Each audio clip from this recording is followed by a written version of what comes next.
E aí, tudo pronto para encarar o direito constitucional? Se esse tema é um calo no sapato na preparação para concursos, então essa análise chegou na hora certa. A gente vai desvendar os conceitos mais importantes da Constituição de um jeito bem direto e focado, sabe? Exatamente como as bancas examinadoras gostam de cobrar. Bora começar? Para a gente começar, vamos pensar um pouco sobre essa pergunta aí.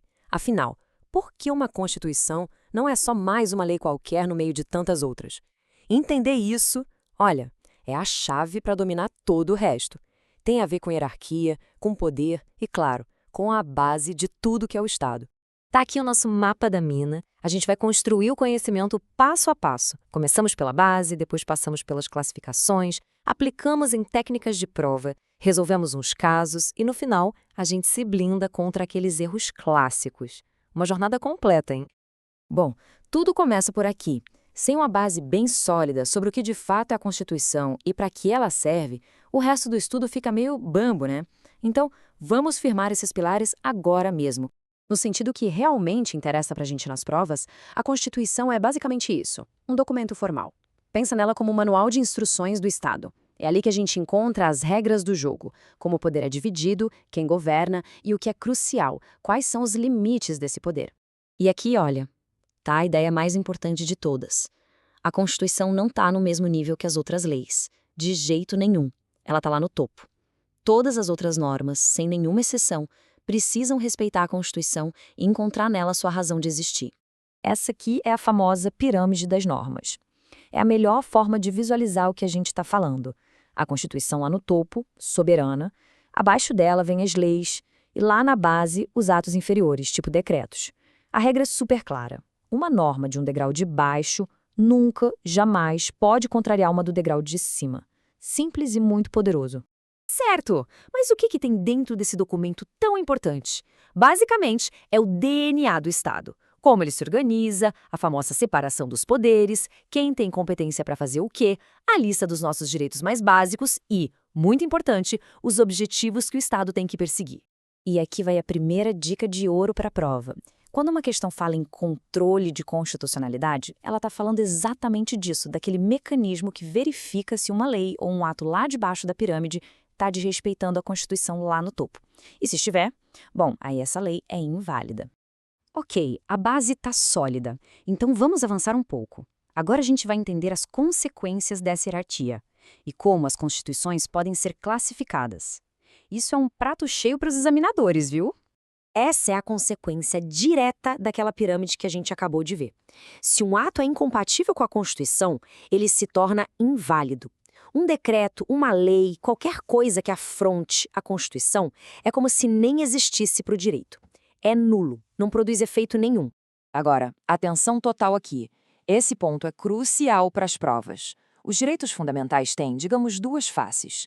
A primeira é a dimensão negativa, a das liberdades, que exige que o Estado se abstenha, que ele não faça nada para atrapalhar. A segunda é a positiva, a dos direitos sociais, que exige o oposto, que o Estado faça alguma coisa, que ele atue para garantir condições de vida digna. As constituições também são classificadas de outras formas. Pela forma, por exemplo. A nossa, a brasileira, é do tipo escrita, ou seja, está toda organizada num único texto. Já a do Reino Unido, por exemplo, é histórica. Ela foi formada por um conjunto de leis, decisões de juízes e costumes ao longo de séculos. E quanto à ideologia por trás delas? A gente tem a distinção entre liberal e social. A liberal clássica se preocupa mais em criar uma barreira para proteger o indivíduo do Estado. Já a social, como a nossa de 88, vai além. Ela não só protege, como também impõe tarefas e metas ao Estado, como erradicar a pobreza e diminuir as desigualdades. Cuidado! Essa aqui é uma pegadinha clássica. As bancas adoram dizer que um país com constituição histórica, na verdade, não tem constituição. Erradíssimo.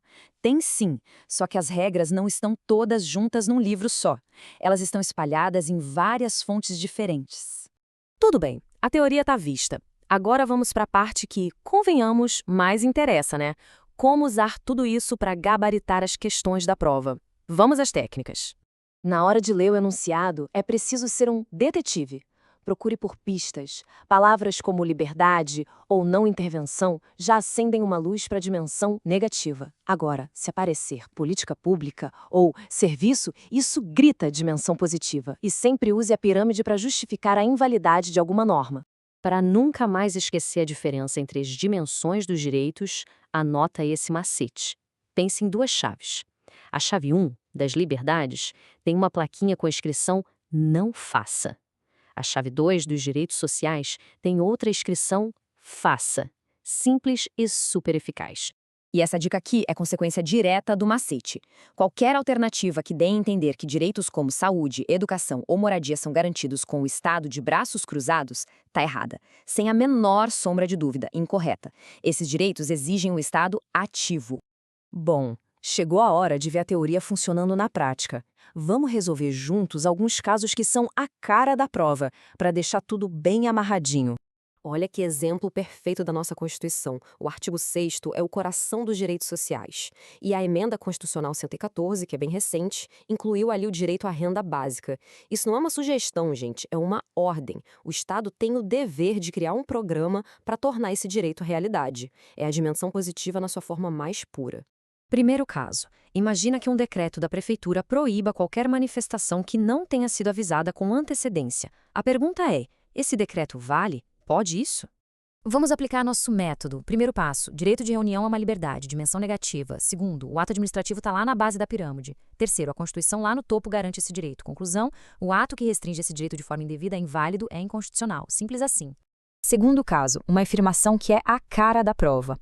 O Estado garante o direito à moradia ao não demolir as casas das pessoas. E só. A banca pergunta, tá certo isso? E a resposta, claro, é um sonoro não. Moradia é um direito social. Está lá no artigo 6º. Requer a chave 2. Faça. O Estado precisa agir, criar programas de habitação, linhas de financiamento. Só não interferir é tratar um direito social como se fosse uma liberdade. E isso é um erro fatal na prova. E para a gente fechar com chave de ouro, vamos dar uma olhada nos erros mais comuns, naquelas armadilhas que as bancas preparam para derrubar quem não está com a atenção em dia. Então, muita atenção nestes pontos. Nunca pense que todo direito fundamental é só uma liberdade. Lembre que direitos sociais são deveres do Estado, não são favores do governo. Não caia naquela pegadinha da Constituição histórica. E, acima de tudo, a hierarquia das normas é a regra de ouro do jogo. E para levar para o dia da prova, leu as palavras inválido ou nulo, pensa na hora, isso tem a ver com um conflito com a Constituição. A questão falou dos objetivos da República, como acabar com a pobreza? A resposta certa vai ser aquela que fala que o Estado tem o dever de criar políticas para isso. Essa é a essência da nossa Constituição social. E a gente termina com uma reflexão que vai até além da prova. Se o Estado precisa se abster para garantir liberdades, mas ao mesmo tempo precisa agir para garantir direitos sociais, como é que se encontra o equilíbrio? Essa tensão é o grande desafio na hora de aplicar a nossa lei fundamental no dia a dia. Fica aí a reflexão. Bons estudos e até a próxima!